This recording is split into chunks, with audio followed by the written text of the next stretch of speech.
Yo, what's up? This your boy EC22 of the FairWeather Fan Channel, man. We're in for another podcast, man. And once again, man, thank you guys for hanging out with your boy. Hey, before I go any further, man, listen, please like, subscribe, share, leave comments, join the conversation, man. I appreciate you, man, for really investing in this channel, man. But let's dive right on into it. Oh, yeah, listen, check this out. If you're in the McKinney area, there's a little European bakery and cafe that's over off of El Dorado on the east side of 75. August European Bakery and Cafe. Listen, I was there today, and the young lady there told me, the owner told me to give a shout out. So the name of the place is August. So y'all, man, y'all had a cannoli for the first time. It was actually pretty good, man. I got to go back and get some more. I did buy a couple of European. She's from Bulgaria, and so she all the places, all fresh ingredients, no preservatives and stuff like that. So I bought some sausages, some Italian sausages from her. So I can't wait to go and throw them on the grill tomorrow and check it out, see where it's going. But no, it's a small little shop, man. She's a small, independently owned shop, man. So if you're in the area in McKinney, over on El Dorado on the east side of 75, down there by Coles. So y'all, please check out my August European Bakery. Let's dive into sports, man, real quick. Let me ask you guys a question. Let me ask you guys an honest question. Y'all, this, as you can see the title, man, it's all about the Olympic coverage, man. Just trying to cover the Olympics. So I want to say this to you guys. Let me ask you guys a question. What is the most unique competition you watched in the Olympics so far? Y'all have been really, really dived in. Obviously, there's a lot of different sports going on, and I can't watch them all. But y'all, I had a chance to watch the handball competition. Y'all, it's like a combination of soccer, basketball, and I would dare say football. You have a little ball, you throw it, you have like 3 seconds to move the ball. You catch the ball and you can dribble it or pass it, and they throw like overhand passes like they're in football.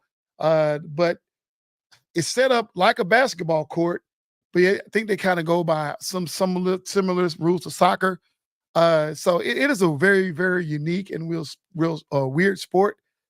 I don't know how these guys get ready for this type of competition unless they have these different leagues year round. I don't know, but I thought that was pretty cool to watch. Um, let's dive in real quick to the Olympic medal count, y'all. I like to say I won't before you long, but as it stands right now, the U.S. has the most medals at 26. We have 4 gold, 11 silver, and 11 bronze. And it stands right now that who has the most gold? I think it is Japan. Let me see. Yeah, Japan has 7 gold and China has 6 gold. Let's see. The gold medal for Japan are gymnastics. I guess that's for the men, fencing, and 2 is skateboarding. And I think they had in 2 is skateboarding. Yeah. So that's what they. And then I think Japan had. China had a couple of medals, man, in diving, shooting, table tennis. So those are their goals right there. But the U.S. we're going to give into it later on. They had their gymnastics had a goal, 2 in swimming, and 1 in fencing. And of course, they had a couple of silver and golds and stuff like that. The men's gymnastics team won the bronze. So that was actually pretty cool to watch them. The first time the men's U.S. Olympic team medal since 2008. So congratulations to the men for getting it done. Obviously, the women do what they do. They competed and they won gold for the U.S. Let's move on to men's and women's basketball. Watch the game, USA women's versus Japan. Y'all, this was actually a very exciting game. Obviously, the women, USA women are our favorites to come out of this competition. And I think Japan, I think their tallest girl may have been maybe 6'1", 6'2". And so obviously clearly outsized by the US and out-talented.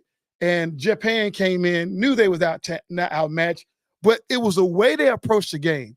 They was like playing a game within the game. It's like they knew they couldn't beat the U.S., but they were just happy to get their plays out and put the ball in the basket. So I appreciate the women for Japan for doing that. And y'all, they was busting threes. They knew they couldn't get inside because of shot block, but they was busting threes. They had confidence. They was launching them. It was a big time blowout. The USA women got as far as over 30, and I think they finished a little under 30 like that. But at the end of the day, man, the USA women's got it together, man. They did their thing. It started out a little rocky, but they pulled together, man, and they did what they supposed to do. The men, same situation, played against Serbia. Kevin Durant. Oh my God. Kevin Durant showed all the way out.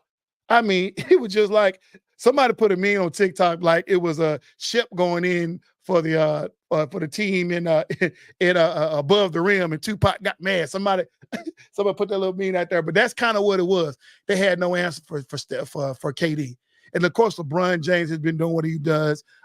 He's been the savior of the U.S. team in the Olympics so far, doing the prelims and stuff like that. And it was LeBron again, along with KD, to do what they got to do for the men in the Olympics, man. But I got a question as we come to a close on this podcast. Just a quick update.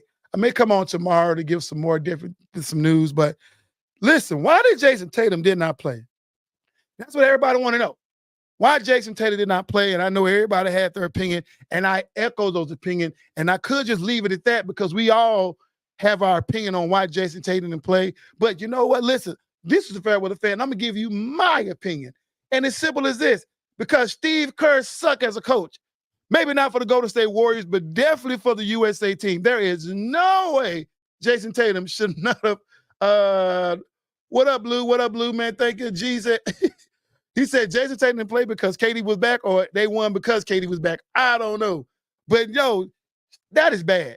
And a blowout win like that, this is the reigning MVP of the whole finals. Their team just won a championship. And you mean to tell me you couldn't put him in again? Matter of fact, he should have been starting that game. Now, I know you got KD and stuff like that, but you're talking about what's the slap in the face? Let's see what he didn't play because Steve Kerr felt he had better players ahead of him, and due to KD coming back. And that's Steve Kerr's probably opinion. But tell me, somebody, please, is Drew Holiday a better guard than Jason Tatum? Okay, we can agree to disagree if you guys want to allude to Drew Holiday's defense. But for real, is Derek White a better guard than Jason Tatum? In case you didn't know, y'all, Derek White has never made an all-star game. Never. KD starts 100 times over Tatum. No, I get KD starting over Jason Tatum, but they could have put KD at 2 guard or whatever. I guess you got Steph Curry and stuff like that. I get all that. But I'm not saying, I mean, he could have started, but I get if you didn't start him, but you definitely got to get him in the game. Derek White should, if anybody was going to sit out, it should have been Derek White. And I agree with Therese Halliburton maybe not getting in the game. But at the end of the day, y'all, this is the Olympics. You know, and I know typically back when the Dream Team played, John Stockton didn't get a lot of time, a lot of playing time. Back during the Redeem Team in 2008, I know that Michael Redd and Carlos Boozer didn't get a lot of playing time. And I totally understand that. And rightfully so for those guys, right? Especially who they had out there on the court. But this year, Jason Tatum, you put Derek White in the game over Jason Tatum? Listen, we ain't got to play position basketball. You put the best players on the basketball squad in the game at the time. That's what you got to do. Forget all this 1, 2, 3, 4, all 5. Man, throw them in the game. They all know how to play. This is all-star. Throw them in the game. So I don't understand how Jason Tatum, Steve Kerr is a bad coach on this one. Let's see what Jonathan G got to say. True, I believe, understands or fits Olympic baseball. No, G. No, we not, not at all. G, you missed me with that, G. True Holiday is not a better basketball player than Jason Tatum. And all this stuff, ain't nobody fitting well for the Olympic play because they all just get on the same team. Let's just keep it 100. This is a bad coaching decision by Steve Kerr to not let this man get in the game. But I gotta digress. We can agree to disagree. And shame on you if you disagree with me to think that Jason Tatum deserved to sit on that bench. No way. Ain't no way in the world. That is a slap in the face. G is laughing. Y'all, since we're talking to G, I got to bring this conversation up, and I'm going to end the podcast with this. It's simply saying this right here. G sent me a message the other day saying that is Simone Biles the greatest athlete in our time today? Is she the greatest athlete right now? And he even suggests ever. And we went back and forth for a little while, and I definitely do believe that she's the greatest athlete right now because she's currently competing. And like I say, gymnastics is one of those pretty tough sports. But y'all listen, what she did today brought that team back and took home the gold. What do you say? Yeah, Steve Kerr is weak. Yeah, y'all. I don't agree with G a lot, and you know, rightfully so. We've been boys for a long time, and we go back and forth. But on this one right here, what I saw today, on how that team and they needed her to come up and get a big score. This is like ball in your hands in the fourth quarter with 3 seconds left on the shot. What you gonna do? Make her miss? She went out there needing to get a score. All the fear of doing twisties and stuff like that happened at last Olympics and stuff like that, and she had to step away from the game. All that stuff like that, yo, all that is aside. She girl came out there and got it done. And y'all, I can stand with confidence and say right now that Simone Biles-Owens, and I've got to give her respect to her husband, Jonathan Owens, that's her name, Simone Biles-Owens, is the greatest athlete that I have seen with my own 2 eyes since I've been alive. I'm sorry. I have to give that to my boy G on that. What he said. He said it should have been my little cousin. What's going on? Zap over there. Man, Xavier, he said it should be Curry, Tatum, LeBron, KD, and Embiid. Ooh-wee. I like that. So he left Durant off that starting 5. Appreciate that. But listen, I am, what did y'all say? Yeah. My girl, she nailed it. She nailed it. she definitely nailed what she did. But much respect to Simone Biles, the greatest athlete I've seen. And we can go back and forth, and I'm throwing it out there, and I mean with a passion. And y'all know I've been on this support women's athletics for a long time. And it's just not me just trying to support a narrative that I've been throwing out. Y'all, the girl is good. The girl is good. And what she did, I mean, y'all, do you know how hard it is to do flips and back flips and stuff like that? And then you got to do the pommel horse. You got to do uneven bars. You got to do balancing beams. You got to do all that. Then you got to do a floor routine. Man, there's a lot going on right there. So, I mean, he said, what do you think about the new Cartier Sports? Man, I'm going to get it soon because I haven't got it yet. But everybody's been talking about it. Coach Mateus trying to swear about it. See us at the top of the hour. He's going to probably speak some more about it. But I'm going to check out the new college football. I just had a chance to get it yet. But y'all, man, please, y'all, I can't wait to see what else Simone Biles got for us in these Olympics. But in my opinion, if she don't do anything else, if she don't win another medal in this Olympics, she have done more than enough because she's already broke the record in gymnastics. So she's definitely is the greatest gymnast we've ever seen. But what she do, how she put her body through all this stuff, she's only 48. Y'all, and G sent me this.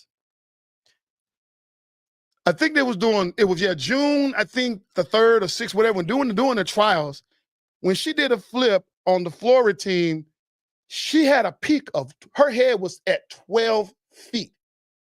The girl is only 4'8". So by my math, she cleared 7'4". I don't know if she can dunk or not, but by my math, the girl definitely can jump. Exactly, standing on business. That is pretty high. And I tried my best to demystify the situation. The floor does have springs, but the springs in that floor is only to absorb shock, not to get those women high in the air, right? And if it does give a little high in the air, it's only a few inches or so like that. But the girl cleared 7'4" at 4'8". Her head touched 12 feet in a backflip.